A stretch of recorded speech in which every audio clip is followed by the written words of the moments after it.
How's it going? Lovely. Haven't seen Our you. intro is so good. It is so good. Where the hell is anybody? Oh, there they are. I didn't see anybody typing. Now they're just showing up. But There they yeah, are. Cordy. yeah, that's got Hey, to be the greatest intro everybody. in the history of the planet. Thank you. Ever. Thank you. It's like the best one ever. Yeah. Ever? Yes. Yeah, don't worry. We'll be getting back to Maura Murray, but we're going to do a Dylan Rounds show today, a missing individual Hmm. out of, what is it, Utah? Because it's like right on the corner of three states. It's crazy. Like Utah, Nevada, and what's the other one? No, it's been Idaho. crazy. This whole story is a little odd. And the more the mom and other people interview, the more it seems to get a little crazier. I Yeah, see already people are like, no, not the PI. yeah, yeah. Well, we're gonna Well, we're gonna we're no. gonna play the interview that he did because there could be some important information in Hmm. there. It's just like unfortunate situation with him and people. It's just like the interview that he did is with a employee of, I guess, Dylan's dad's friend. Yeah, Yeah, where so Dylan's dad's friend owns a trucking company. Oh, my Wi-Fi is going out. Are you hearing me? Okay, there we go. yeah, yeah. That's nice. Dylan's dad's best friend owns the trucking company. Dylan's dad owns 7 trucks, and they exclusively use them. So a lady who works for the owner called the PI, and the PI recorded the call, and he released the call. So there was some interesting information in that call. Yeah, the call was recorded, however, without her permission and actually her actual belief that it wasn't going to be used. And she even relayed the fact that she was feared that she might be fired, but it didn't seem to matter as long as you can get the information out. But now that it's out, it's actually important. But the information that was put out could have just easily been given to law enforcement or something like that, and said, "Hey, look at this is a tip I got." Right? So it's great that we get to have some of the information, but at the same time, sometimes you have to ask yourself at what cost, right? Very good point. Yeah, At what cost do you release the information to the public? And I think you're 100% right. I don't think that call should have been released on YouTube, uh, due to, and for those of you who are following the case, um, there's a private investigator who was hired by the other side of the family, not the mother's side, but the father's side. The father did not hire him. It was an adopted sister of the dads who hired him initially. And the grandparents on that side were also involved. And they hired this man who's been around YouTube a few times. We've he's. seen him before. He's, I had him on my show 2 years ago. Where there you go. Yeah, Gray's had him on his show. Very outspoken gentleman. And so, in any case, Dylan's mother is very much running the show from on the ground. Candice is her name. And apparently, when she initially heard his theory, she was very offended.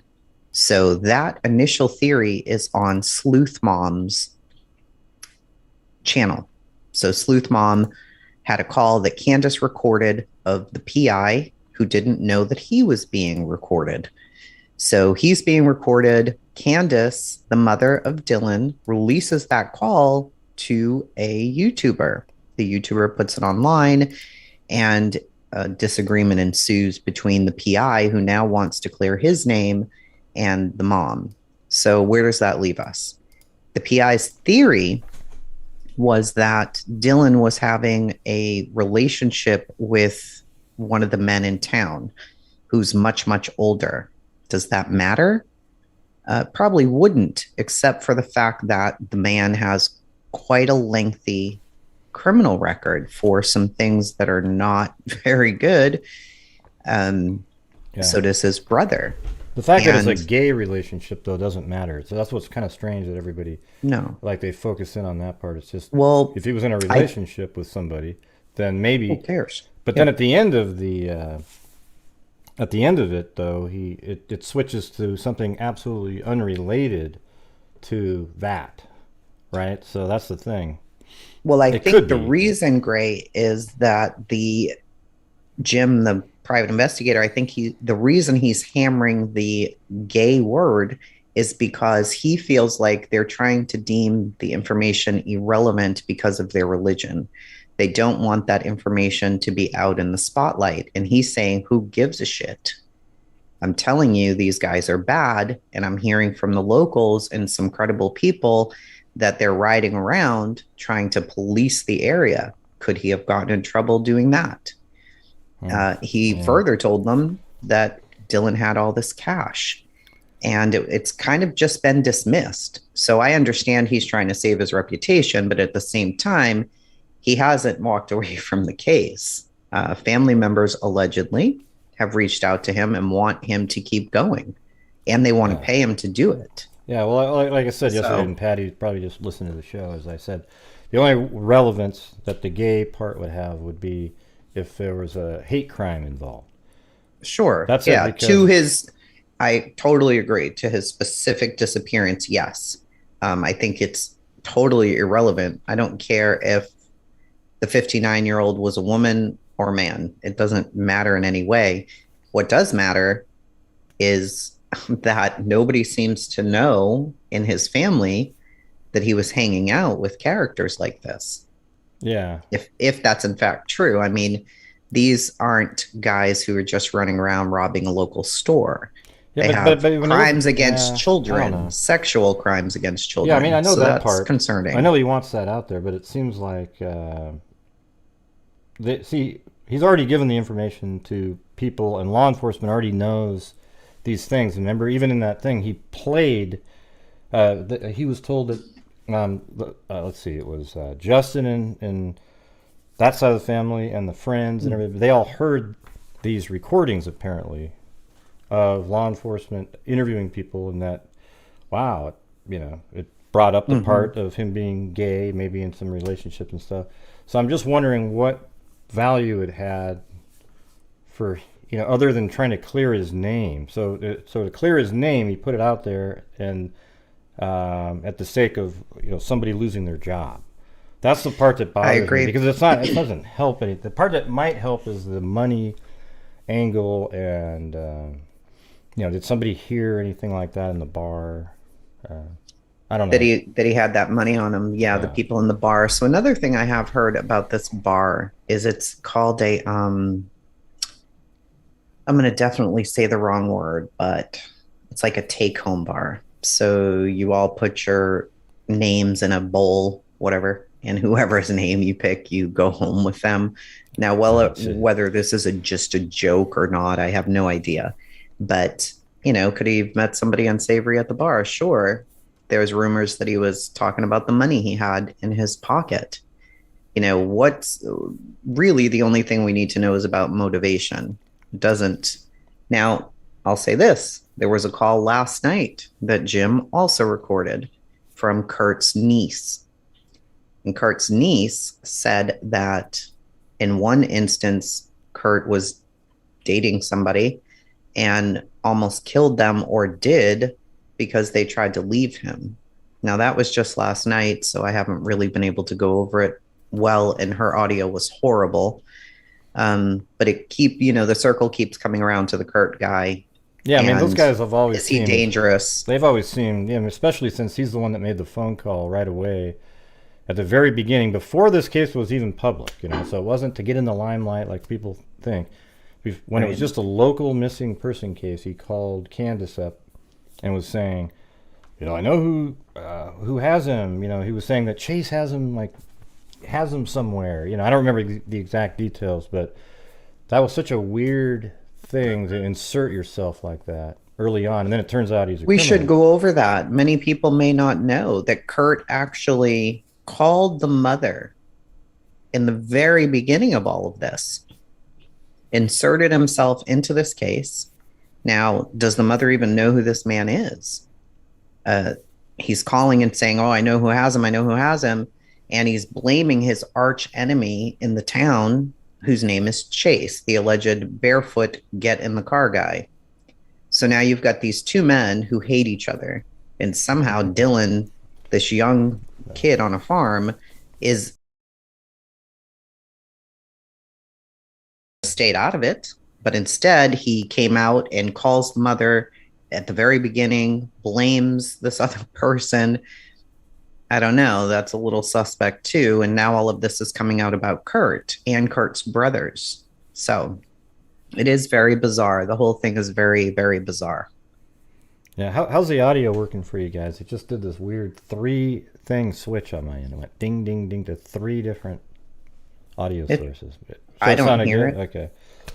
Just wanted to make sure it sounded okay back out on the air, because that's what gets. You sound great to me.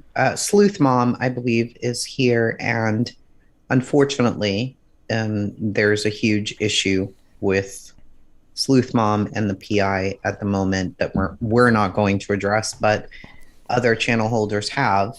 You know, he came on and is offering money for her identity because he doesn't want her to defame him.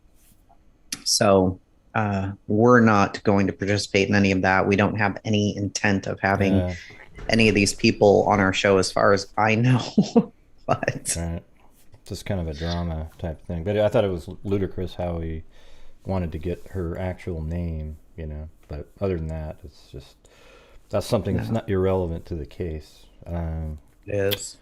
So let's see. Yeah, so a lot of people don't know. I mean, early on, I mean, we haven't talked about this on this show, this case. But, you know, the part that we were just talking about, there was a lot of stuff going on in the early days. You know, we have a timeline here. Does it mention anything about Chase in there? Because that's one of the things that, like, he was a guy that Dylan picked up. But when he told his parents about it, like, he picked him up on the ground. I mean, like, walking. Okay, I don't want to say, like, picked up in a bar, because then you might think that that's what it was about. He was driving his car, and there was I guess he was walking barefoot, right? And then he's like... That's all on the timeline. Should we go over the timeline first, do you think? Let's just do the timeline. I wasn't sure if it was in there. I can't remember. It is. This is the same one that I had, too. I forgot to go over it yesterday. Do you have it pulled up, or do you want me to read it, or... Yeah, I got it right here. Okay, great. Hey, that worked. All right. Thank God. All right. Let's see. A disagreement takes place between Dylan and Don. That's one of his employee, I guess. Oh, is he a family friend? Oh, so he's just a family friend? I thought he was He was also a family friend who was working at the farm. Yeah, so he works at the farm sometimes. Don was questioning Dylan's decision to work on a washing machine before a pump. Oh, okay. And the result was Dylan and Don mutually decided to part company. It seems such a minuscule little thing. But, all right, so that's one of the people think, wow, could that guy be that angry? All right, and then Wednesday, May 25th, that was just in April. They don't have a specific date when that argument happened. Then on Wednesday, May 25th, Dylan tells his mother about a strange encounter with some guy who was barefoot and bloody along the roadside, who wanted a ride to Montello. This person was later identified as Chase Venstra. All right, and that person is, you know, I don't know what. His son actually worked for Dylan, so that's what's kind of. It's strange that he would just say, "Hey, some guy," to his mom and everybody. Wouldn't he know who that was? Right. That's what I would think. And again, going back to Jim the PI, he spoke to Chase on FaceTime. They had a conversation on FaceTime, and what ended up happening was Chase's dad came and picked him up somewhere along the highway or whatever it was. And that was the end of that, allegedly. He's, like, oh, yeah, he gave me a ride, and that was it. Yeah, so, like, the area where his farm was way over here, and then that town that he gave him a ride to was way over here. This is Monticello. There's two bars in the town, and apparently they're owned by Kurt, right? Kurt. They're the parents of Kurt own one of them, right? But their No, names are on them.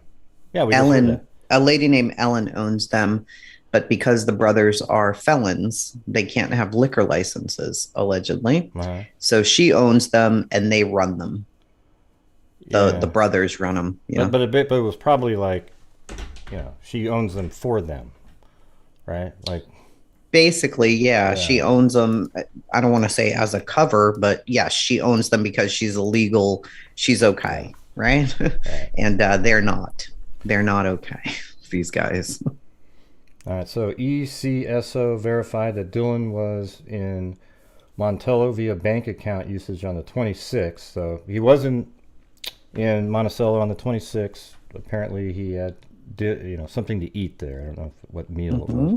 Then Thursday, May 26th, Dylan's last phone call with both mom and dad. Mm-hmm. And let's see. Then an eyewitness sighting of Dylan. This is on the 27th in Montello. So they think somebody's claiming they saw him on Friday in Montello. I mean, there's no really reason for somebody to lie about that, you wouldn't think.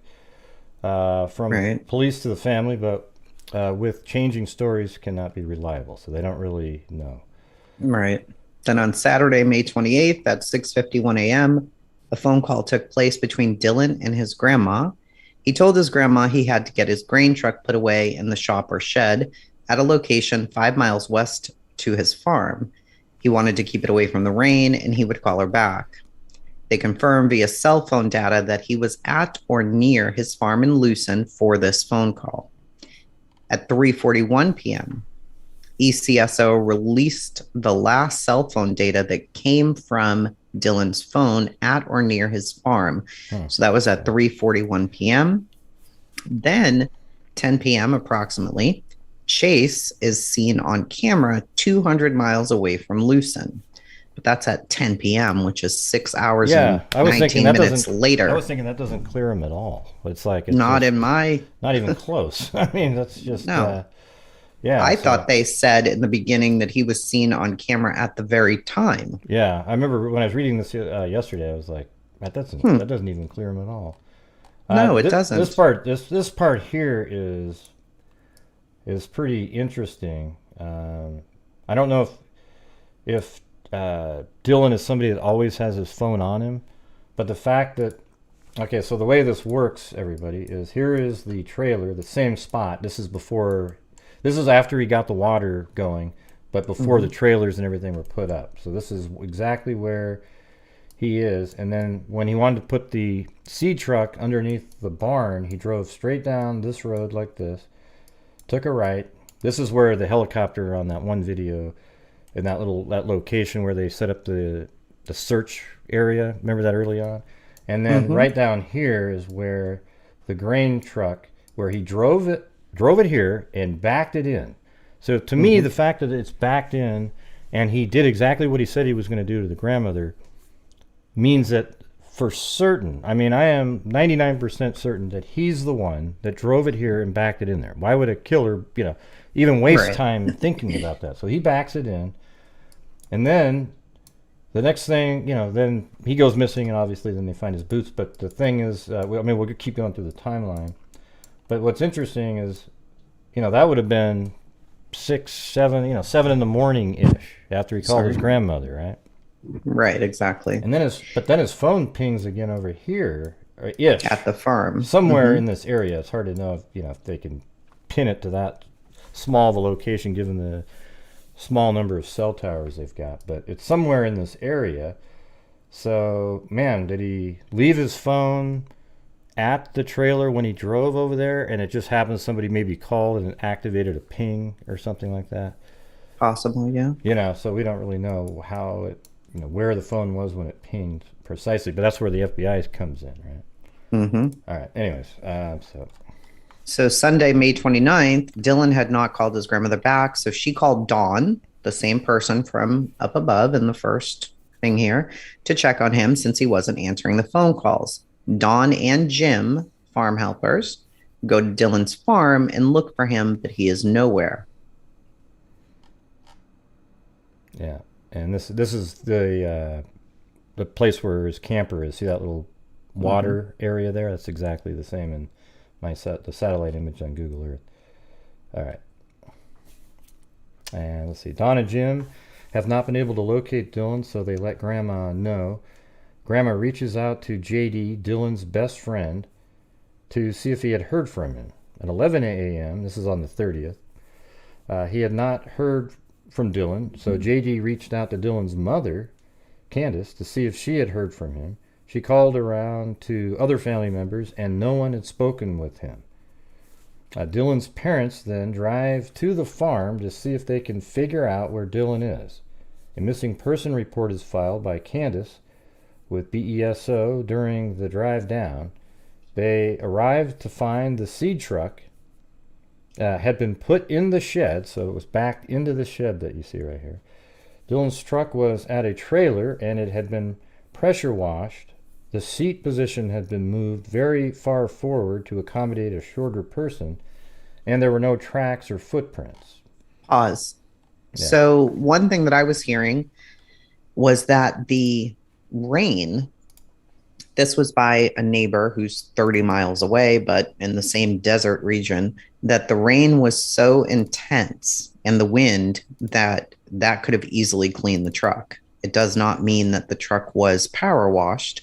Now, would that make sense? Because the wheel things there weren't cleaned. And that was one of the things that made them think somebody power washed it. Well, if you have a super heavy rain, it would have the same effect. Because the power washing to me was like, oh, they were definitely trying to hide something. Yeah. But you got to think, if there were rains that people have never seen, how horrible they are, it could have been the same thing. Well, somebody said last night that there was actually somebody that saw him washing his car. So I don't know. That's the thing. If somebody said, and the whole rain thing, everything. I mean, the neighbor who lives there, it's easy to look up the weather. Yeah, I looked up the weather, and it barely rained at all. So, she said it was so bad. My goodness. Yeah. Now I have to look it up. Well, that's the thing. When I looked up the historical weather, it said it must have been inaccurate because even the mother, people have said how it was like pouring, right? But the thing is, on the historical record, it said it just barely, a little tiny bit of rain at one point during the day. But anyway, This is the truck right here. This is after the family pulled it out of the shed here. So you can see how that would fit in there. And you back them in to make sure that all of the seed makes it inside. You can leave the cab halfway out if you wanted, but you don't want any rain hitting the seed because then they start sprouting and it ruins the whole thing. So this is after they pulled it out. All right, so where did we pause it? All right, 90 minutes into the missing person report and search of the area, BESO SAR locates Dylan's boots tossed behind a pile of dirt 100 yards south from where the grain truck is located. Now, they call this a burn pit, but, it doesn't really, to me it looks like a mound of dirt, but why is the mound of dirt there? Maybe they cover it each time when they burn something with sand. I don't know. BESO SAR takes the boots and places them in their patrol vehicle.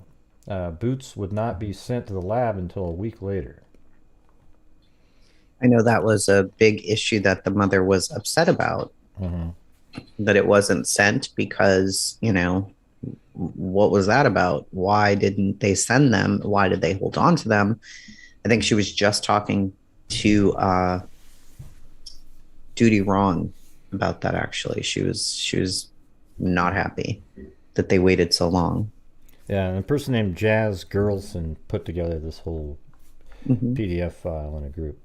So it's family received a call from a citizen of Montello, Kurt, who used to work for Dylan, stating Dylan was being held. See, this is that crazy phone call by Kurt. There you go. See, this is on the 31st before it was really made.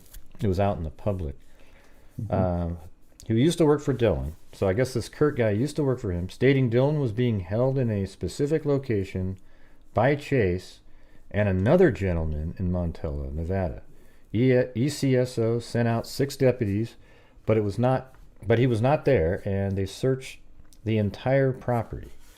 Okay, so pause. What we're understanding now is Kurt worked for Dylan. Kurt and Chase are absolute enemies. They despise each other. So if they hate each other so much, would it be that much of a stretch for Chase to antagonize Kurt and say, yeah, I've got him, or, something ridiculous? Or is it possible that Yeah. Chase did do something to Dylan, who allegedly was very close to Kurt? Let's just put it that way, as revenge for something. That's not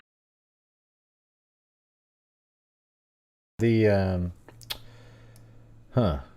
I'm just trying to figure right. out what. Yeah, I mean, they're enemies that much. I mean, everybody in town allegedly is saying how much these two despise each other. So, it could be like a swatting attempt in a way by uh, Kurt against Chase, right? Like, hey, this guy he's holding some, and they did go over there with 6 deputies, right? And there's nobody yeah, there. it could be a setup to get Kurt to go down there, maybe so Chase could do something to him, or Yeah, who a lot knows? of reasons that could have taken place, but it's still an odd thing. I mean, if you just picture, okay, somebody you know is missing, and then you call the mom up to try. It's almost like, to me, it could be throwing people off the track of what happened too. True. Like, hey, go check out the Chase guy, not over here. And he's been I really, like, agree. he inserted himself, I guess, too. Like, he's been, like, always checking in and trying to figure out what's going on.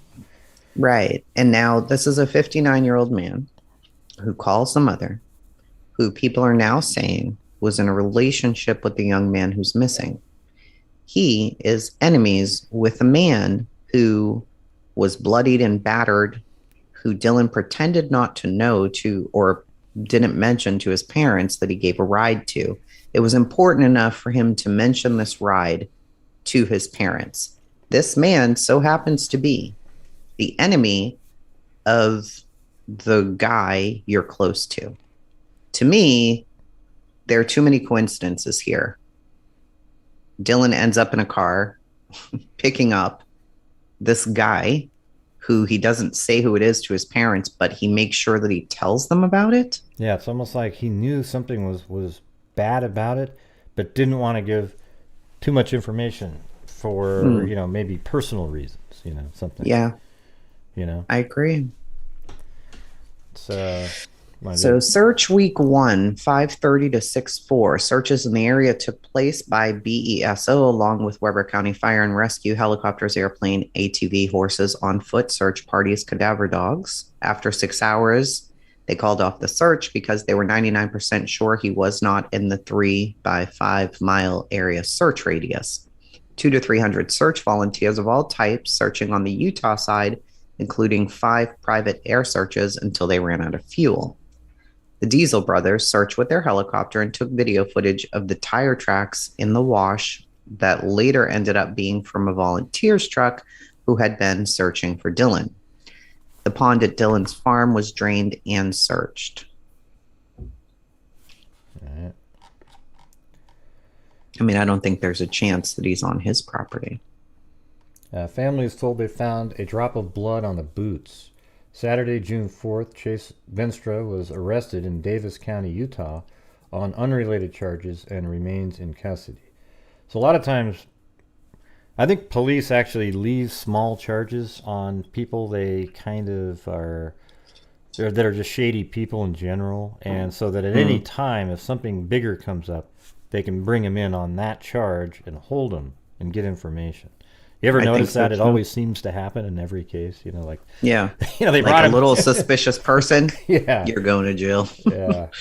I agree. So, Yep. so that on Sunday, June 5th, family was given permission by BESO to take the pickup truck from the farm without any fingerprinting or forensic investigation. I guess it isn't the family's responsibility to know that, there's supposed to be fingerprints and things taken, but at the same time, it seems like that's pretty commonly known. So, you could also say that you could probably say, hey, don't you guys want to take fingerprints? It's not their responsibility to do that, but man, who doesn't know that now? Mm, And also, it's kind of weird. Like, why would you take the truck from his property if he's missing? Maybe he would come back and get in the truck. It's like, I don't know. I don't know what the reasoning for taking the truck was. Maybe somebody could do yeah. that, but I mean, I would have This doesn't definitely mean anything. It's just one of those fingerprinted things. it, but Why not just leave it there? That's the thing. Then it could have been tested later. Dylan's boots are finally logged into the police lab.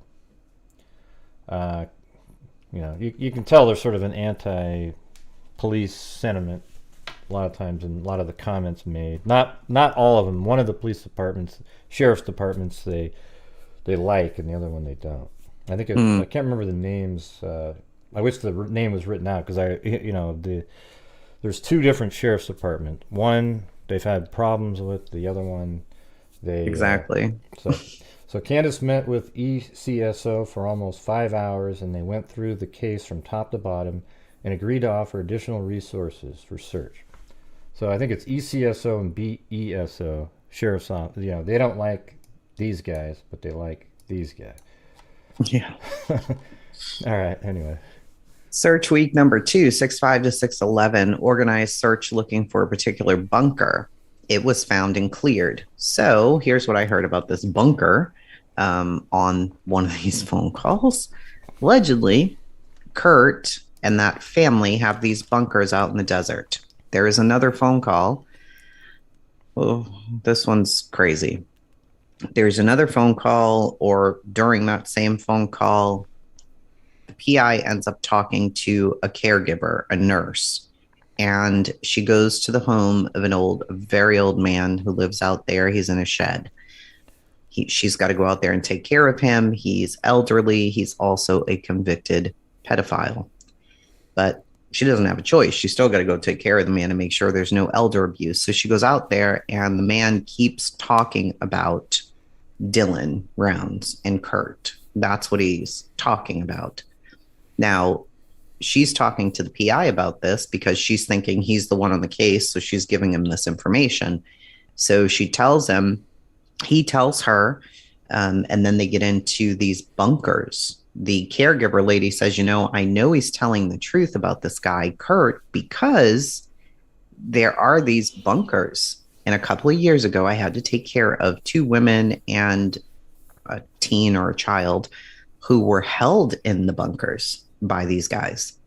So then they get the FBI involved to go look at the bunker, or whoever went to look at the bunker. And they said it looked like it hadn't been inhabited in years or something. Does that make any sense to you that she would go out and be a nurse for people held in a bunker? I mean, wouldn't that immediately been something you went right to the sheriff's department and said, "Hey, there's these kids being held in a bunker. I just had to go." They escaped. They were out. Oh, they got away. Okay. They weren't. She didn't go to the bunker. Okay. She talked to them after, and they told her the story about the bunker, I guess. I see. So this is just wild. I mean, but there is a bunker. I mean, so I know somebody's saying there's got to be a record of that. This sounds insane, but you can right here, organized search looking for a particular bunker, and it was found and cleared. Now, this is prior. This all happened while the PI guy is hearing about this from this caregiver lady. So again, a coincidence? I don't know. So June 14th, Bonneville County, Idaho, took Dylan's pickup truck into custody. Wednesday, June 15th, investigation classified as criminal investigation. The FBI has officially become involved in the investigation. The 18th, both of Dylan's campers were taken into custody. And then search week 3, no public search was held the weekend of 6/18 and 6/19 to allow for law enforcement and EquiSearch to conduct their activities without interference. EquiSearch has drone operators out there. And I guess this was confirmed by Twyla, who works with Midwest EquiSearch. She may also work with Texas EquiSearch, but I know that Dave Rader's had her on before, and she does work with him too. So at that point, that's the end of this timeline here that the lady put together on Facebook with sources from the family. I don't know. What do you think, Ray?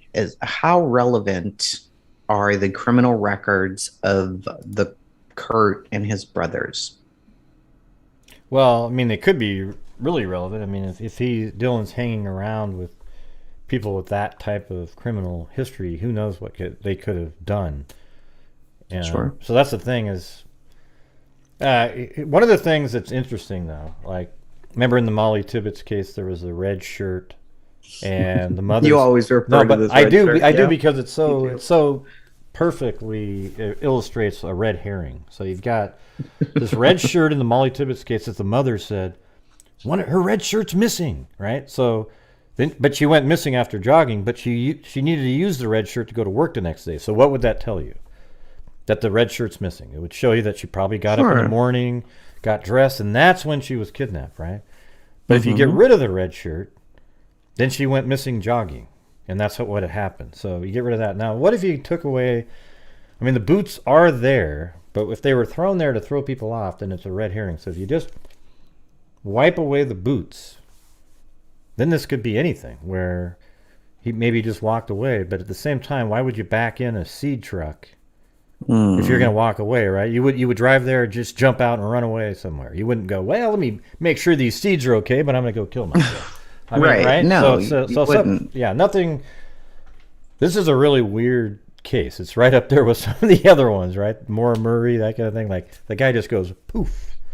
Yeah, it's a crazy situation. The boots are, I always call them the conundrum. I mean, it's literally, everything goes back to the boots almost. You look at the boots and you just go, wow, how could they be his boots tossed over this mound 175 yards away?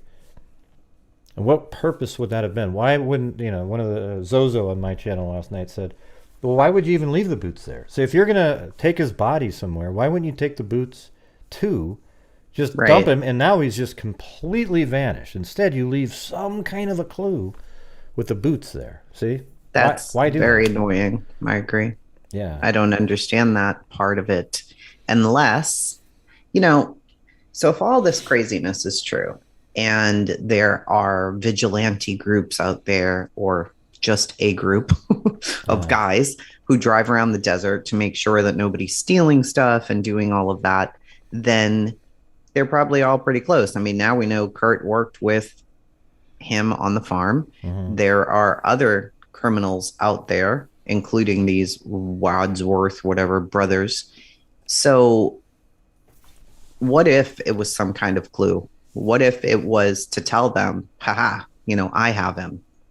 It keeps leading me back to the Chase guy, because Chase hates Kurt.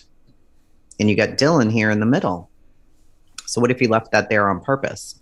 What if they left them there to know, yeah, he's not here? And they said that there was a drop of blood on him too, right? A drop of blood or something. 2 drops or something, yeah. Yeah. I mean, the thing that the thing that makes the most sense, if you put all the pieces that are there and, you want to make it so it makes logical sense based on the information given, would be that he makes the phone call to his grandmother at 6:50 something right here in the morning, saying, hey, I've got to take my seeds. I'll call you later, but I got to drop my seeds off over at the barn. So he drives over here, but before he leaves, he probably says, hey, can you follow me over here? Because it's literally, if you walk on the road, it's 7 miles. 5 as a crow flies, but it's 7 miles. But you're not going to walk through this terrain. There's all these you're gonna take your truck, right? or if you walk, you'd go the 7 miles on the road here like this, right? So the thing is he likely had somebody probably follow him in their vehicle. People say, well, they followed him in his truck and that's why it had to be clean. Well, we don't really know that, because he could have cleaned it himself. There are people that say that he cleaned it. Either way, he probably wanted to ride back. So either somebody followed him in his truck or they followed him in their own vehicle. And then when they got out here, and after he backed it in and got out, then maybe that's when something went awry and they stole something from him. Maybe it was the cash. We don't really know. Something happened to him here. Then let's get into the cash so that people understand what's going on there. Oh, yeah. So here's what I'm hearing. And, so much of this is, here's what we've heard. But number one, the grandfather, this wasn't his land. The grandfather bought this land without the parents' knowledge, allegedly. and gave it to Dylan because Dylan always wanted to be a farmer, which is fine, okay. But when the neighbor in the area was asked, would you put your teen son out here in this terrain on their own? It's like, absolutely not. But maybe that was her specific son, because remember earlier in the same interview, she talked about how Dylan seems so mature and grown up for his age. He seemed like just an absolute adult or something. So, I just find it interesting, the dynamic. Unbeknownst to the parents, that seemed rather strange. I don't even know how true that is. But the grandfather also supposedly just lent him $50,000 as a loan for the farm. Does that mean to buy new equipment? Was that money in the bank? I have heard the mother say, Dylan's money's in the bank. It hasn't been touched. So that 50,000 could have been. However, he was going around from farm to farm. He does work for people. It's what he likes doing. And he supposedly had about $30,000 on him. And people said that he was kind of shooting off at the mouth about it, bragging about that he had this money. So money is always a motivator in crime. Could somebody have wanted to rob him and it got out of control? Because Dylan was carrying a pistol. And his pistol, now I've heard two things, and I'm not sure what the accurate thing is. Has his pistol been recovered? Yeah, I think they found everything. The only thing that's missing is everything. What do you mean everything? I mean, like, I guess I don't know about the money part, but they found all the guns are accounted for. The pistol that he had on him that day has been accounted for. Yeah, but how do we know that he had a pistol on him when he went over to drop the sea truck off? Well, they said his pistol's missing. His pistol that he carried with him. Later said that they found it. Is that true? I mean, I think I heard that just recently on something, that they found all of his guns, that there's none missing. Huh. But okay, but what I was just trying to say, the thing that makes sense is that somebody followed him over there because he would need a ride back. Then something happened. He was taken somewhere, his body dumped, and then maybe, I don't know what the boots thing again causes problems. But he's somewhere else, and maybe at this point when this happened here, I can't really, doesn't it always bother you? It always comes back to why the hell are the boots behind the mount? Yeah, why? Right.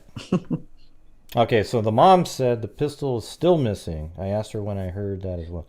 Okay, because we just heard still missing. Thank you. Okay, I thought so. Because there was no, but that's been out there that they found them all. That's why they found his shotgun. I thought. Well, she even said that she heard the same thing and then had to ask the mom. Okay. Yeah, I think I saw it somewhere on Facebook. I don't even know where I saw it, but I would want to see if it, was true. And the mom's saying the pistol's still gone, so he's armed. And they say everybody out there stays armed because of the terrain you're in. You don't know, you could run into any kind of animal, bobcat or something. So you carry a pistol, not some big shotgun with you. Yeah. You carry your pistols around. What I want is law enforcement to come have a press conference and say, these are the things that we know. His pistol's missing. Yeah. He's got this because, even the family's been wrong on numerous things. So I don't know what's true anymore. It's already in a weird place, this case, so quickly. It's got into a Summer Wells feel to it, like within... in a 2-week period. It's crazy. A lot of rumors and speculation. Yeah. That's why we, try and go by the stuff that we know to be true, and everything else we say, allegedly or we heard. So should we get into the you want to play we could do the phone call or the interview, either one? Yeah, maybe we'd play the interview just to get the basic information from the parents, right? So let me get to that. Hold on.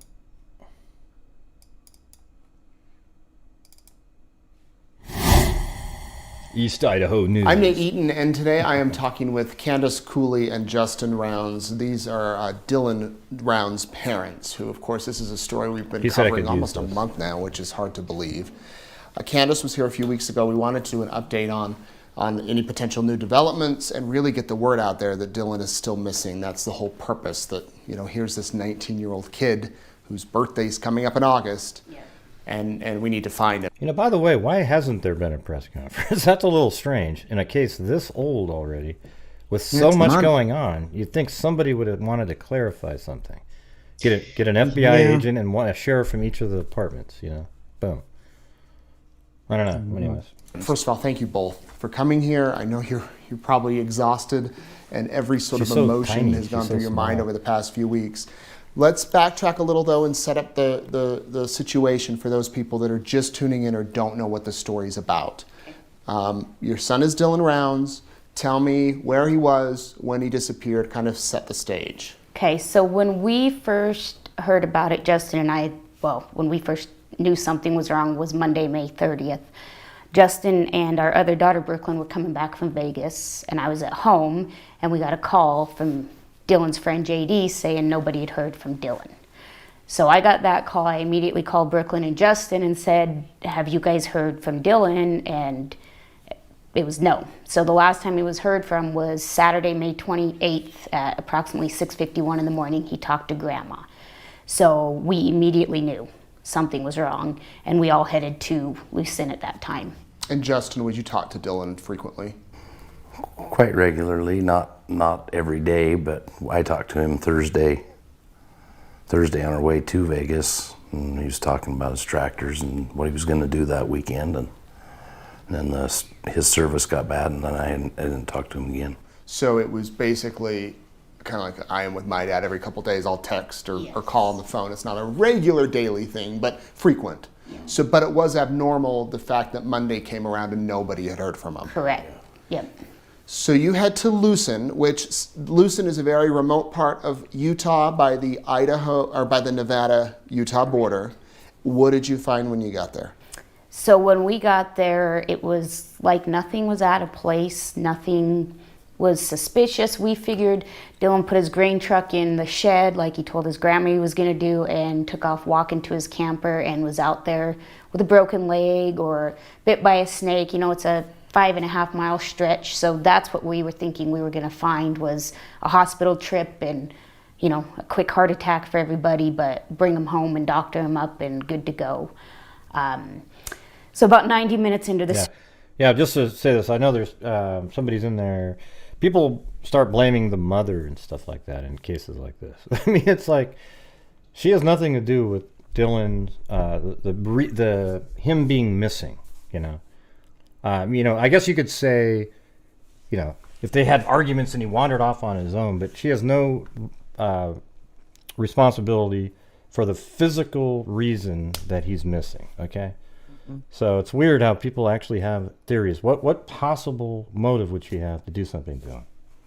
It's just search crazy. is when they found Dylan's boots behind the religious dirt mound, and they took Justin and I out there, and Crazy. we both instantly knew.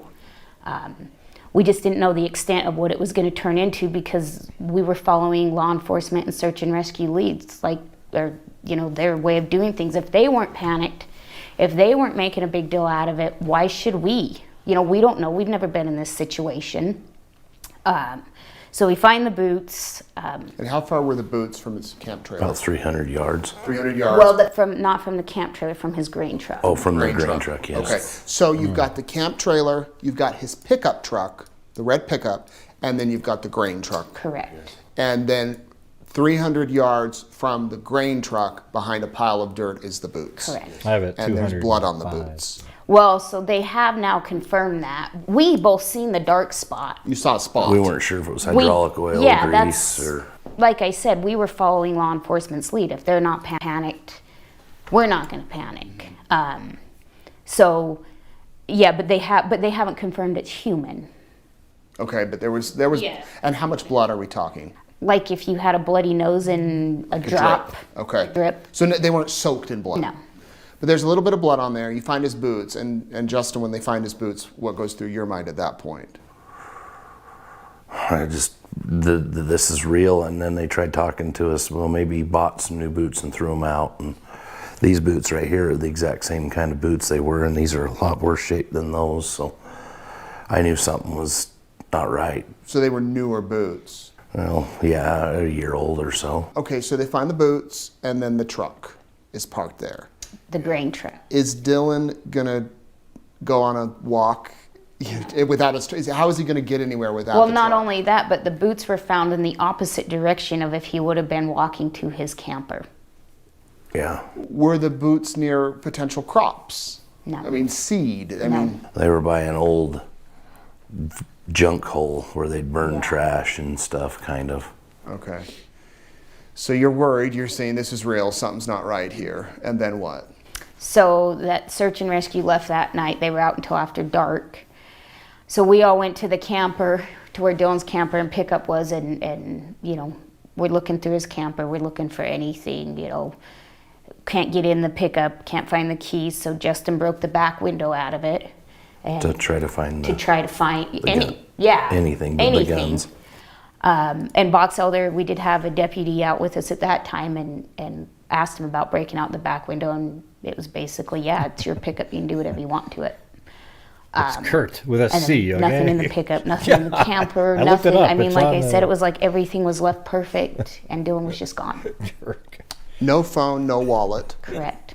But he did make a call from that Like phone to curly. Grandma on the Saturday morning. Correct. Crazy. And was anything unusual about the call? Just that it was raining and he had to get his grain truck in, so he protected his seed. And they've been able to ping, from what I understand, that call came from the farm, From the area, yeah. from the area. Yep. Do we know where he went after the call? That's where it goes blank. But we do know the day before he was in Nevada. We know for sure on the 26th, on Thursday the 26th, he was in Nevada. The 27th, Yeah, so the thing is when she talks about conspiracy theories, you know, when she was on my show, she came on, I did like an hour interview with her and got a lot of stuff, you know, clarified. Some stuff I didn't know about at the time, so I wasn't able to ask. But you know, like, but in some ways, like, she has some conspiratorial, like, the thing is when the 26th, she says, that's the last, in reality, that's the only time we really know that he was alive, was when he was on the 26th. And in reality, that's not true, right? Because I tried to explain that on the 28th, when he made the phone call to the grandmother, unless the grandmother just completely didn't know what her grandson sounded like, Right. was him, and he was at his farm because that's where the ping data showed. Okay, so you know, now she believes that, but at the time on my show, she, you know, I mean, she actually got mad at me for saying, well, no, I think we can say that he made it to the, you know, so that at the same time, you know, you got to let facts be the facts, and They are what they are. You Yeah. can't change them. Yeah, you I gotta- mean, the grandmother spoke to him and his phone pinged there. So yeah. it wouldn't make any We know sense. for sure because of hearsay. yeah, exactly. We know for sure because of credit card transactions, but on Friday, it's some say yes, some say no. The stories have changed. We do know with what they're doing now, they'll dig more into Dylan's phone, and they're doing that. So whether or not they've confirmed if he was there, but we do know the phone call to Grandma came from the farm area, so we know he was in that area. So Right. regardless of where he was Friday, he did make it back to the farm, or was still on the Correct. farm Saturday, Yes. and was okay based on the Yes. call. Seemed okay. Yes. Okay, Since now we they're- last talked, like- the Box Elder Sheriff's has said this is now a criminal investigation. Correct. What does that mean to you all?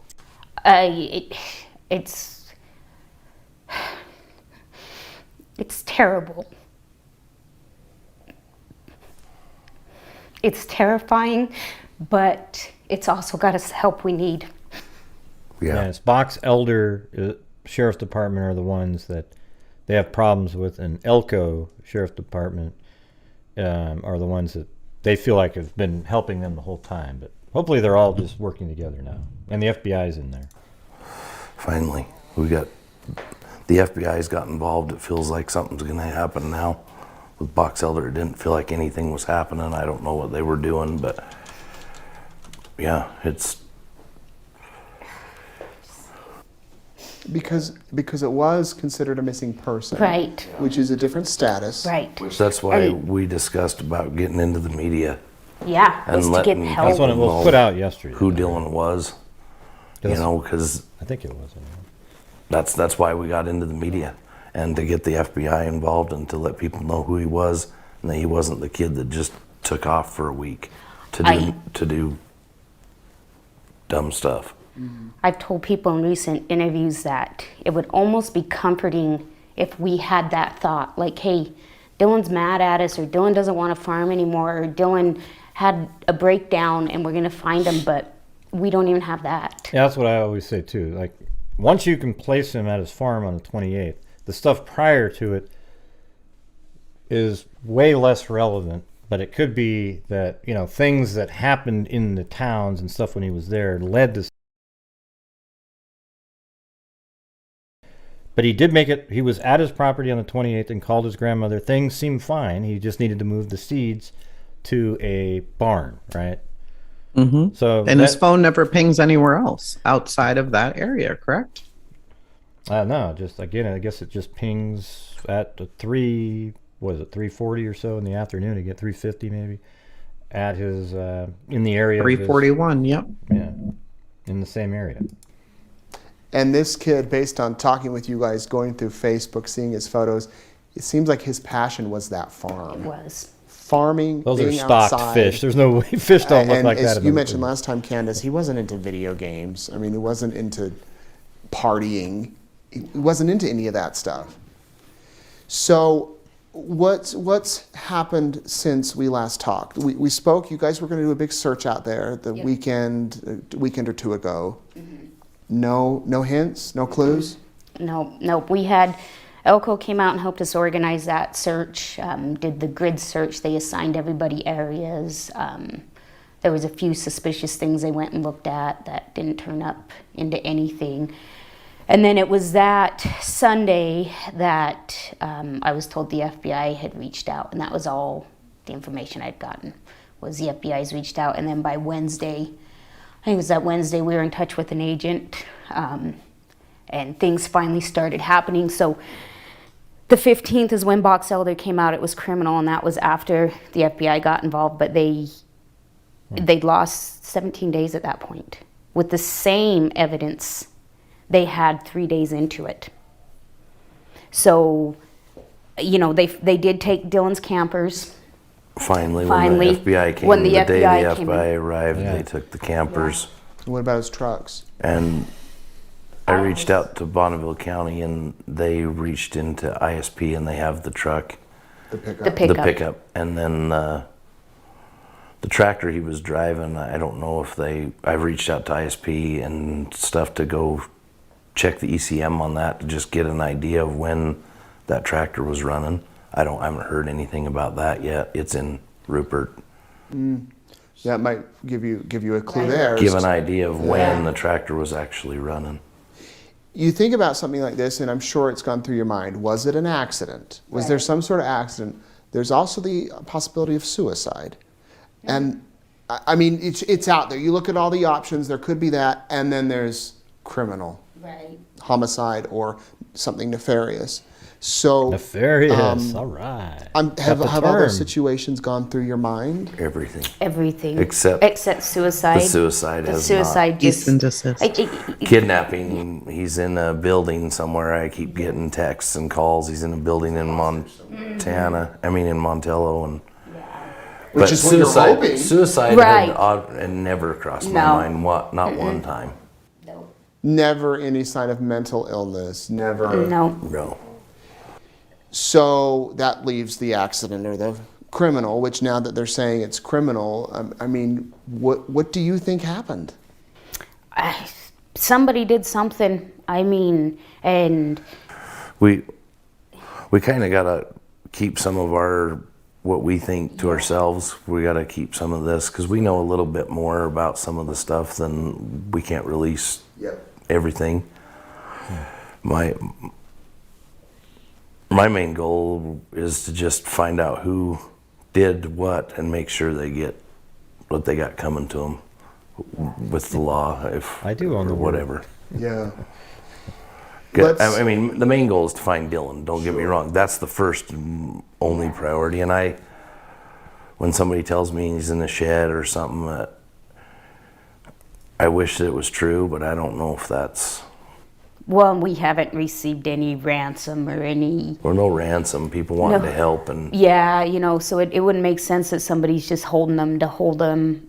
But I'm with Justin. I mean, I wish that was the case and we'd find him somewhere. And once again, trip to the hospital, some counseling and whatever, and bring him home. Well, the fact his wallet's gone, and have his bank accounts been touched? Mm-mm. So that if someone did have his wallet, they could, go use his cards or whatever. Let's clear up some rumors. You hate to do this because the last thing parents in this situation need is for people to speculate online and Right. call people names and do things like that. There is no GoFundMe. Correct. Absolutely none. So you're not raising money. No. You're not anything like that. Mm-mm. Dylan may have been in a horrible relationship with a man or a woman. Yeah, not true. Not true. No basis, no evidence, just speculations and rumors once again. What are the other things you want to clear up? That we're working with law enforcement and law enforcement only. Whatever else is put out there, if it is not Justin or myself that is speaking, they are not on behalf of us, and they are not gathering. They can show clips of interviews, but it's not with us. So we're really trying to stay focused on the good media. The media is going to report Dylan's story truthfully and keep it out there so that we can find him. So all the other stuff's just hearsay. He also only has one Facebook page, and that's the Find Dylan Rounds, the Missing in America one. There's 6 or 7 of them now, and they're all just speculation and robbing off of other stuff. So we're trying to really keep our bases covered and the truth and the facts, and only the facts out there, because that's the only way we're going to find him and bring him home. What can you say about the 2 men that were working with him on the farm? So, we all know it's been out there that Dylan and Dawn parted ways, but that's what it was. We weren't there. We don't know. I know the story Dylan told me about. It was about hooking up his washing machine, but it's not like it was a knockdown, drag out, Bitter party. Yeah. So, and once again, that's something that... Well, her comment about the relationship, though, wasn't definitive. It was kind of like, there's no evidence. It's just a rumor, So when people say, is she denying? Well, she is kind of denying that he was in a relationship. Sure. But at the same time, it would say she said there's no evidence, no this or that, Well, now I'm going to ask you a question. Uh-oh. Here We're going to see where our moral compass is. She just said clearly, if it's not heard by myself or Justin, then it is not official. It's just rumors. Based on that, do we put any credence into the recorded phone call with the PI, and do we even play that? Well, that's one of those things. The reason the interview is a little different is he's actually talking to another person who's a witness. It's not like he's out there saying, "Oh, I heard this." We're actually hearing from somebody. But the thing is the woman that worked for Dylan's best friend. I mean, not Dylan. Justin's best friend. Justin's best friend. The dad, yeah. Yeah, the one that they all work together. But does she really have knowledge? Like, the whole thing about the money in his pocket. How does she really know that? She might have heard it from somebody, right? Right. And all the other stuff. They heard different things, but do they know themselves any better than anybody else? Exactly. It could just be office gossip that they're hearing, local town stuff that they're hearing, and then like the telephone game, they're putting it all together. So in just the manner that the Summer Wells case got flipped out of control, do we want to contribute to that and play that interview that people may take as fact? Yeah. Yeah, I thought... I don't know. It's a conundrum, Gray. Yeah, because you're my moral compass. What do we do? Well, I played it last night because it's like the part that... There was parts in there, and it wasn't the PI saying it. If the PI had just been the one saying it, I wouldn't have bothered playing it at all. But it was somebody else. I felt weird about it because, but I already knew by that point the family had already heard it, and any punishment that lady would have got is going to be out there, Sure. So, but what I'm wondering is, we try to be pretty fact based on this channel, and hearing the mother just say the words she said, unless it's from my father, myself, or his dad, right. It's just rumor and speculation. Well, but she's also said things throughout this that weren't accurate.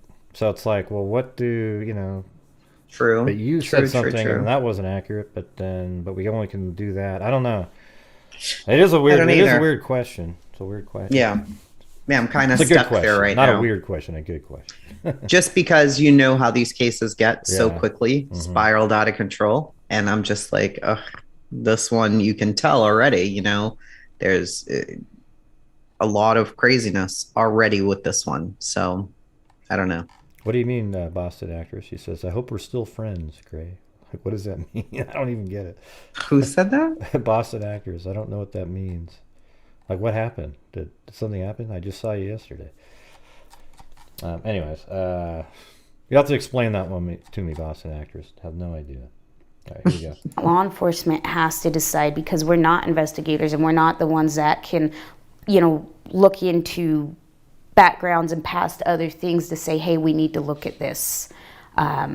So, they've been mentioned, names have been thrown out. Names have been thrown out by a lot of people who shouldn't have been throwing out names. So we are just clearing and clarifying, and we have no fact to point a finger, either one of those two. We have no facts, and that's, like I said, that's what we have to stick with. Do you know how far before Dylan vanished that they had this, that they separated? It was like 6 weeks, 7 weeks. So it was some time. Yeah. And as far as the other farm worker, were they on good terms?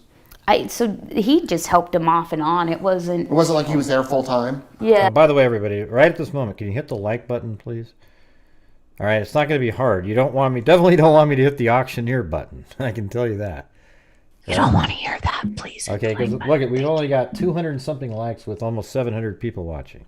We need to get that up to 400 easy. All right, so to get You're going to send him on a tangent. Here we go. Like button. Hit the like button, hit the like button, hit the like button, hit the like button, 20, 25, 30, 35, 40, 45, 50, hit the like button, hit the like button, hit the like button, hit the like button. You want to put 30, sir? 25, right. And you're out. I'm at a 25, 30, 30. No, we're still in the 200s, you guys. You guys got to hit that thing. That's crazy.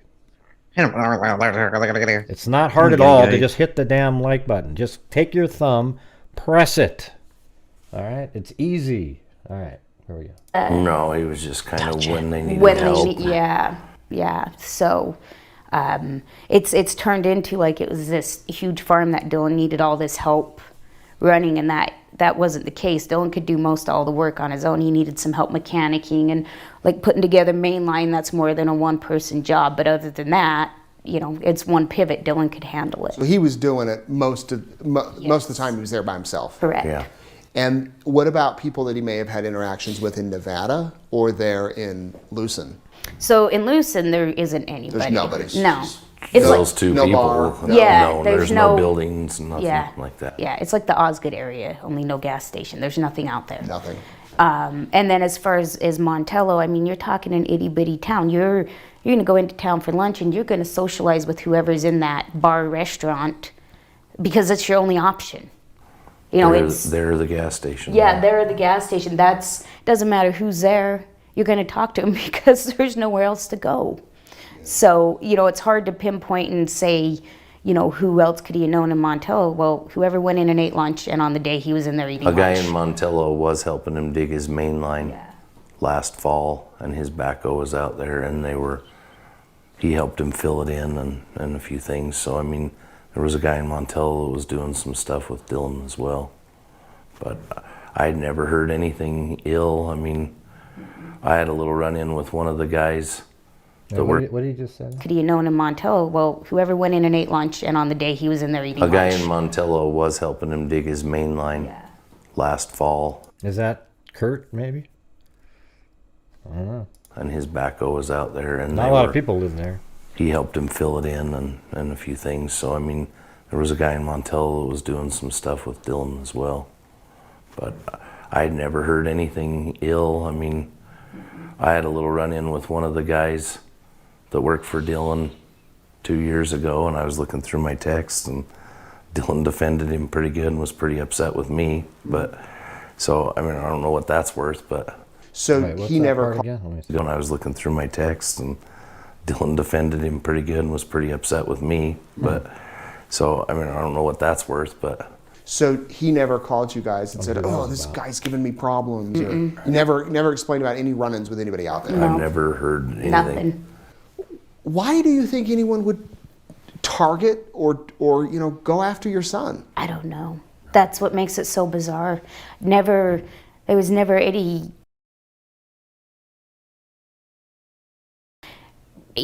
we talk about all the people that squat out there and all the people that want to get away from society and the government and all that. In Dylan's own little way, he was one of those people because he wanted to get away from where houses could be built on the farm ground, and he would be basically driven out of the occupation he wanted for his lifelong dream. So he was one of those people in a different sense. He wasn't antisocial or anti-government, but he needed to be out where he wasn't going to have people move in on him. And that's why he loved it so much, because he knew he never had to worry about that. Yeah, he had a huge vision of that area. He's going to develop the whole valley. What do you want people to know?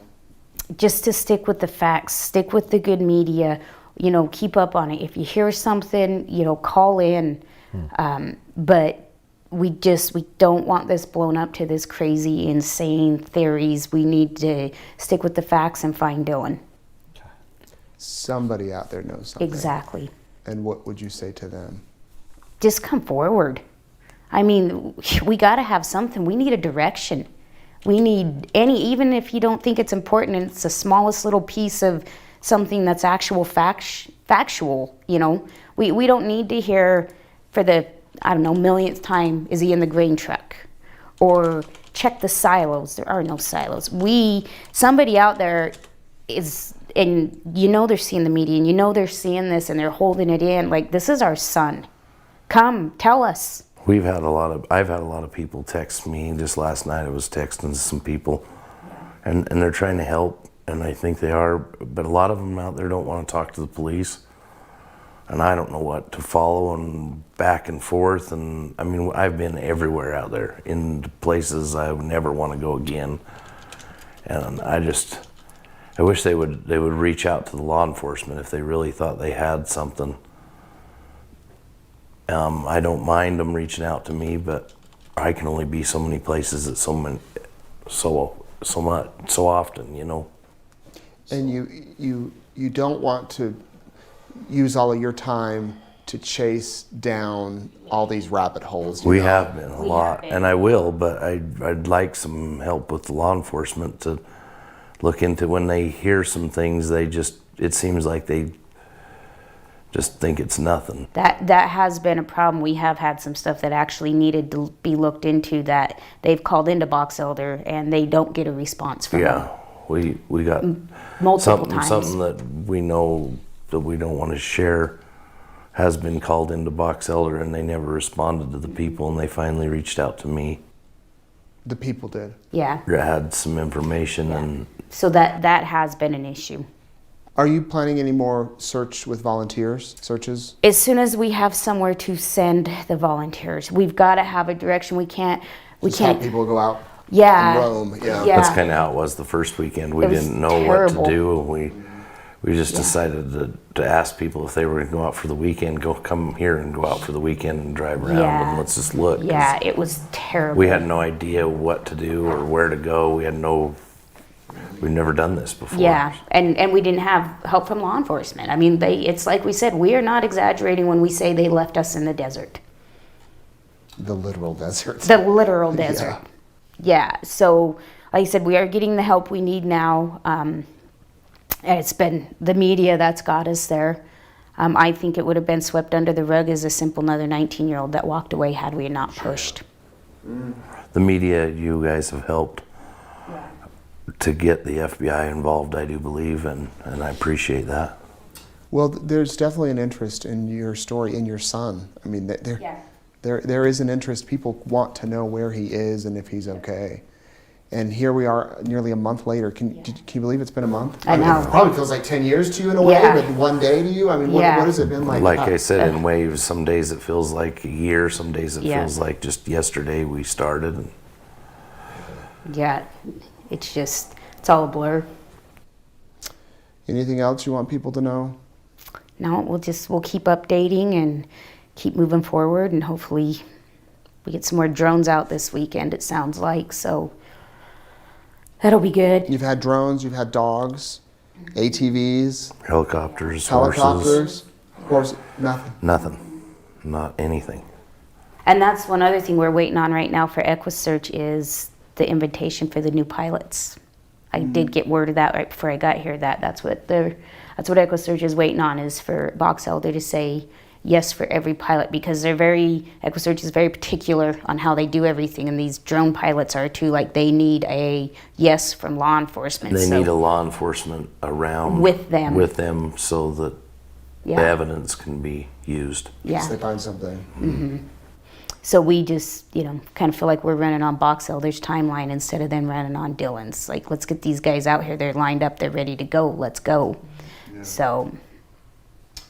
Well, we'll put up a picture of Dylan. This is Dylan Rounds, and if you know anything, call police. Somebody knows something. Follow the one official Facebook page. We'll link to that down in the story below. That's where you can get the most accurate information. Everywhere else, you'll want to verify, because there is some crazy stuff out there. I hope next time we talk, we have some news to report that's positive. Brings some closure in a way, regardless of what it is. Justin, thank you very much, and Candice, thank you. Yeah, thank you. We're thinking about your family, praying for you, and gosh, hope this comes to an end soon. Thank you. Thank you. There was. That was East Idaho News. Nadine. Hold on one sec. Public Art Critic says, I don't think we can do or need to do any more on this case, to be honest. Do you mean Dylan's case? We've literally spent over a year on Summerwell's case. People are still on Chris Watt's case that was solved. And when you look in the chat, people still can't even get off the wells. It's always brought up and like, wow, this is sort of like Summer. This is sort of like, it's like, just, can you guys, like, sometimes there's a new case that goes on. Yeah, and we have to respect the fact that this kid is lost, and under whatever circumstances it might be. Yes, it's strange. And yes, Summer's case is very strange too. But there are probably 500 cases very similar to all of these. So I hope the FBI, I hope you're right, Public Art Critic. I hope the FBI will nail it. I hope they nail it today, immediately. So that's always the hope, right? Yeah, but the FBI is really good. It doesn't always happen. Digital information. I mean, they are like what I always say. They've got some weird technology that we're not aware of, because they come in and they're able to do something digitally to locate people that isn't really known by anybody other than them. I can tell you. I don't know what it is that they're doing. Maybe it's just some really crazy cell phone analysis or something. I don't really know, but it's pretty bizarre. Which I'm happy for. Hopefully they're just going to dig in there and figure this out. And, it's difficult. 56 people in one town, X amount in the other town. And if people do know about it, it's probably the criminal element who knows about it, and they're not going to turn anybody in. So how random could an attack be out on this amount of land? I would say not very random. So thank you so much. Thanks. Appreciate that. It does need attention. I agree. And I hope they solve it, like I said, right away. It needs to be, because it's already turning into a circus show, which you don't need in these cases. You hope that they get solved and you move right on to the next one, right? Mm-hmm. But when they don't, people will come up with crazy rumors, and then you're kind of stuck on the case over and over again. And then people realize, the crazier it gets, the worse it gets, the more views we're going to get. and then it really turns into a sideshow. So you don't want to see that. Maybe we could get the other. I mean, if we decide to play the other interview at some, I think we're kind of out of time today, but if we play the other interview at some point, maybe we can add it with the one with the nurse. But at the same time, what does that even mean? So the thing is I don't know about doing that. I'm not really sure. I did play it last night, but basically the gist of it was that he got some loans and maybe he was walking around with a lot of cash and then he bragged about it in a bar. And if that is a true statement, I will say this. If it is true in the rumor that he had a lot of cash on him and he bragged about it, then that is like very good chance motivator that is what happened here. That somebody knew, then they followed him around, and they might even be somebody that he knew that didn't know that, and they knew exactly where he lived, and and maybe they're even a good friend of his, and he's the one that they asked to give him a ride back after dropping the sea truck off. We don't really know, but that would be a huge reason for somebody. If you have like $50,000 or something in cash in your trailer or something around you, maybe even carrying a big wad on yourself at all times. If the money he was getting from the other farms is true, the 30,000, he may have left some of it at the house and brought some out the night he went out to the Saddle Sore bar, and maybe he was talking about it. It could have even been offhanded, could have been bragging, who knows. But if you're dealing with criminal elements, criminals think like criminals. They don't think like you and I, like, oh, that's good, I'm glad you made so much money today, or this month. No, they're thinking like, that could be my money. And then he's just a kid. I mean, he's not, experienced in the world. So how easy would it be to, do something to him? And look at what you're dealing with this train. You could have taken him anywhere. You just don't know what they could have done. I think I hope they're going to figure this out fast. Yeah, Patty. There's no way there can be this many shady people, Patty said in the chat, like, as if there's... Sadly, the case sounds like a love triangle involving a very violent element. Well, I don't know where you get it sounds like that. I mean, if you go with the rumor, it's a possibility. There's always a possibility. I mean, alien abduction isn't ruled out yet either. But it's just, we don't know. It doesn't sound like that at all. It sounds like, well, if you believe a theory here and I believe a theory there, then maybe there's a possibility that somebody did something. Well, I mean, I am not ruling out the love triangle. Right, I didn't rule it out either. It's like the alien. Allegedly. I'm not ruling out alien abduction, because that is possible if you consider the fact that there is life on other planets, and maybe they were at our level 2 million years ago. They definitely could have traveled here, and this is why we're called so mean. Allegedly, no, but it doesn't sound like anything's true with the Kurt guy. Then. If Kurt and Dylan, if any of that's true. Yeah, the Chase, Dylan. I think Kurt. Chase could be involved in wanting to do something to Dylan. So Dylan, Kurt jumped right in there to call the mother. So Why? Dylan is friends with the two arch enemies. I mean, that's sort of an interesting, that's a true statement, right? Yes, he's supposedly in a relationship with Kurt and Chase, the man Dylan just gave a ride to, absolutely despise each other. Hate each other. Love you, chasing for supporting me, she said. You're welcome. Okay, Patty. She's the biggest conspiracy theorist I've never seen on my channel. It's amazing shit. It's like, you're gonna leave Patty alone. You're gonna do. No, I'm not, man. It's crazy shit, man. It's all Patty, I love you so much. Don't listen to him. He's so She loves fresh. you, Patty. Oh God, you're so great. You're so beautiful. Yeah, every conspiracy theory. Let's see. So yeah, I mean, he's friends with. When the aliens come, they're taking him first. He's friends with Chase, but it's weird how he didn't mention the name to the mom, right? So when you say he was in a relationship with Kurt, like, we don't really know that to be true at all. Very allegedly. And then some people say he was in a relationship with Chase, right? So we got to believe that one too. So now he's in one with both of them. We get the triangle, yay! We just don't really, which I don't like, because obviously the parents are uncomfortable with it, and it's irrelevant to the sexuality of the situation. I am more interested in they're all criminals, and this kid is hanging out with all of them. Why is this kid? So here's the thing, right? You've got Kurt, or all these people who are coming out, they all have 17, 18, 19-year-old sons and teenagers. But Dylan's not hanging with them.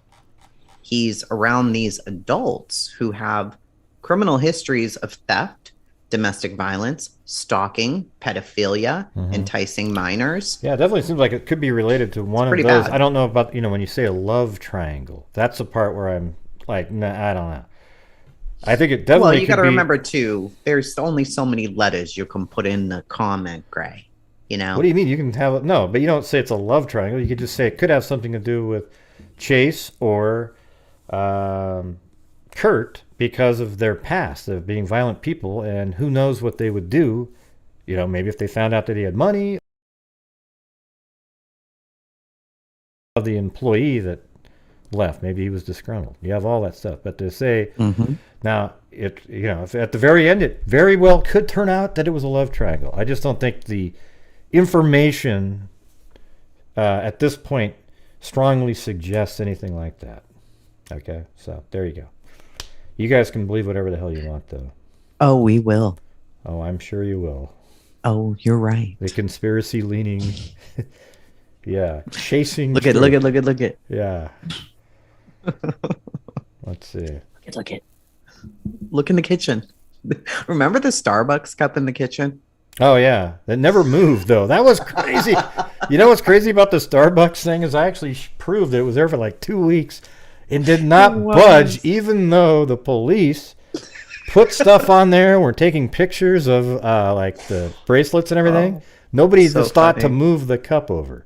Ever. And people went nuts. They're like, no, they weren't even in there. That cup hasn't moved. Yeah, it's insane. Anyway. Almost like they super glued it there or something. It was incredible. It was all part of a set. Everybody was avoiding the cup. Yeah, I would have loved. I wish I was doing live shows during that time. That would have been in a way, but I think the chat would have been a nightmare. Oh, you would have had way more enemies. They already put you in the hotel. Gosh, hotel. I was the 911 operator. You would have been, her sugar daddy. Every time there was somebody that shows up, I'm the guy at the counter.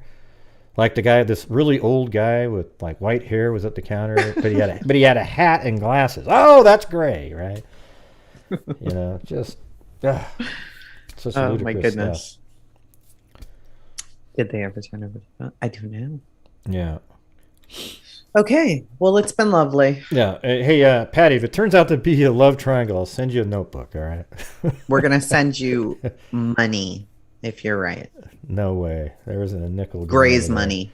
Too much stress involved with that. He owns hotels in Chicago. We're going to send you. Oh, yeah. That was the greatest one. Big money. Let's see. Okay. So here's the thing, everybody. Listen to this. My dad is a nephrologist, one of the best in the world, but now he's 80-something years old, but he like consults on the transplants that they do. And one of the theories in the Kanika Jenkins case was that she died in the freezer for organ harvesting. Organs. And they go, look, there's even right there, you can see where they took an organ out on a healed scar, everybody. Yeah, because it healed up in like 2 minutes. So anyways, then there was this whole wild thing about, let's see, this one organization. They had some guy on there in Chicago. Somehow my family's part of this conglomerate thing that was like, I mean, it was just the craziest thing you'd ever heard in your life. Oh, so funny. Yeah, I know. Betty Smith says, a lady mentioned by chasing that lives a half an hour said that a neighbor could see Dylan's driveway for 2 weeks before Dylan went missing and saw him. Yeah, because I think it's all that one road. So she was saying that she can see everybody who comes in and then they go out. I don't think you can, if it's nighttime or even late evening. Yeah, but is she really just sitting there staring at the road all day? I mean, I don't know. No, you can. They were asking about neighbors and how close people are. I think they're all along this one road and you could see them drive by, but I don't think that you see much else. Yeah, that was the neighbor who was approached. Her son was approached by the three guys who said they were friends with Dylan, and they were on ATVs and they're like, you don't own this property. But apparently she called the PI and was like crying and all upset about it. But then when she told the story, it was just more casual. And I do think the kid probably is, sounds like when he got on that he's autistic or something like that. He didn't really want to come on, but he was sort of forced to come on. And then this, what do you call it? This, the PI with quotes around it. He said that he sounds like a car salesman. Yeah. He goes, yeah, you sound like every other car salesman that I've ever. But everybody in the chat was being, hey, good job, you're doing well, you're doing good. It was just really weird, Yeah. Probably shouldn't say stuff like that. I love the guy, but he, I don't know. I think the PI talks a lot before he actually thinks, but as he said, he is not a surprise. You're going to get exactly what you get with him, whether people like it or not. That's, Do I think he's a little too outspoken? And I'm pretty outspoken, but it's not really just outspoken. He's a bit much. It's unethical. It's what he does. It's not just outspoken. I'm not going to sit there and just you can't be unethical either. Yeah, it's not like hey, he's just a little like people say something like that about me. Like he's a little rough around the edges. He's not really mean. He's just kind of like this and this and this. That's true. And so they say that, but he's totally different. Like he is on a different level where it's not acceptable in society. Some of the stuff he says and does, and none of us are into the what is it called, the PC wording of everything nowadays. But that's not what's going on there. No. Yeah, I agree. All right. Off I go. I've got to go pick Anything up salt water. I have to do a tank change, Gray. I woke up to a very cloudy tank. Made me sad. That's crazy. It was super cloudy. I'm like, oh my God, what happened? Maybe they like it that way. No, maybe they don't like it that way, Gray. Maybe they don't want to see all of you walking around in the room. They'd rather hide in the in the clouds. Yeah, they're like, what is that out there? Oh my God, get away from me. It's a shark coming at me. Jesus. They love me. I feed them by hand. Yeah, by the way, I've been watching these animals kill videos. They're just crazy. Oh, no, like a crocodile. Those. Yeah, you were getting so excited that I was. I'm like, animal video, animal kill videos. I watched some of those too. But like, you'll see, the whole thing with zebras crossing a stream in Africa and these crocodiles that are just waiting. No. Oh, that's just so brutal. One of the most brutal. Why things. would you watch those? Because it's just weird to see. Like, what? One of the things that you would like though is that like a wildebeest is going across and it's being attacked by crocodiles, but these hippos, they come in there and they go in and they start pounding on the crocodiles, getting them out of the way, and shepherding the wildebeest across. Oh, well, that's sweet. I thought that was pretty amazing. Like, why do they give a shit about? Why does a hippo care about a wildebeest? But it was like a wildebeest. I think that's very sweet of them. I'm happy about that. Okay, so I thought I'd leave it on a happy note right there. Yeah, that was great. I mean, it did walk away with a broken foot, but other than that, it got out, so that was good. All right, you guys. So we will. We're a match made in heaven, Ovi. So what do you think? I mean, maybe we'll try to put together something else and add it to that if we want to play it. And maybe we'll play just the part at the end about the money. Do we really need the? Yeah, I think we should. We'll probably talk about it offline, and then maybe come back on Sunday after talking about it and just seeing what we think is the right. Because there are other things out there now too. So maybe play catch up because things are happening so fast in this case with all these recorded calls coming out. Make a list of things that we think are edit the audio and put them together and bring them out. Maybe. All right. Well, sounds good. I have to go now. Be nice to the people when I leave, Greg. Oh, God. I'm going to go nuts. Hey, anyways, thanks to Plato, TCE, Emily Flotilla, VetGirl WB now, and then Bama Forever. And hey, Boston actress, you're gonna have to explain it. I know you're kidding around, but I don't even understand the joke. I don't know girl code, Yeah, I don't know what was said before. I wasn't following along. She probably just made a comment on your channel and was like, "Oh, he hates me now." That's what girls think, Ray. Really? Yeah, because you probably blew her off or something. I did not. I always respond to her. I like her. She's cool. Well, who knows? I don't know. Anyways, all right, everybody. That's going to do it. We'll see you guys. Lane Gray, why you got to be all organ harvesting? Oh, my God. All right. No, I really have to go now. I love you. Bye. All right, bye-bye. See ya. Bye. See ya.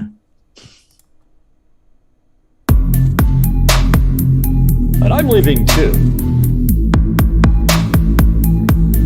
Thanks, everybody.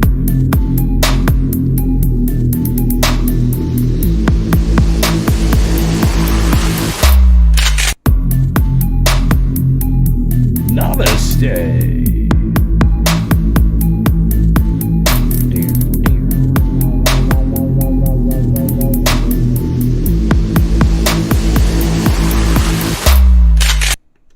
There's mosquitoes the size of bald eagles in that dadgum swamp.